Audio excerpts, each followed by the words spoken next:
تو اسلامی معاشیات کے امتیازی پہلو کیا ہیں؟ پہلی خاصیت یہ ہے کہ اسلامی معاشیات جز ہے ایک کل کا، اسلام کے جامع نظام کا ایک حصہ ہے، وہ اسلام جو مکمل نظام حیات ہے اس کا ایک حصہ ہے، اور اسلامی عقیدے اور شریعت سے ماخوذ ہے۔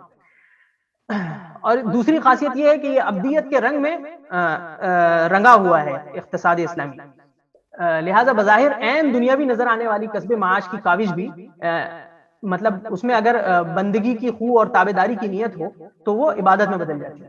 یہ ایک زبردست ترغیب ہے بندہ مومن کے لیے کہ اگر انسان کی تربیت یعنی اس پر ہو کہ وہ ہر چیز کو اللہ رب العالمین کی بندگی کے رنگ میں کرے، تو اس میں یقیناً جو ہے عمل اور پیداوار میں اضافہ ہوگا، یعنی انسان جو ہے اللہ رب العالمین کے لیے جو ہے اس کے اندر دل لگا کر یہ کام کرے گا۔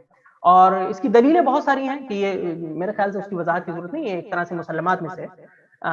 تیسری خاصیت یہ ہے کہ حقیر مادی اہداف سے ماوراء اعلیٰ مقاصد و اہداف، یعنی صرف مادی اہداف نہیں، صرف منافع کا حصول نہیں ہے، بلکہ آخرت مومن کی نظر میں ہوتی ہے۔ ومن اراد الآخرۃ وسعى لها سعيها وهو مؤمن فاولئک کان سعيهم مشکورا، یہ اسلامی نظام کی خاصیت ہے۔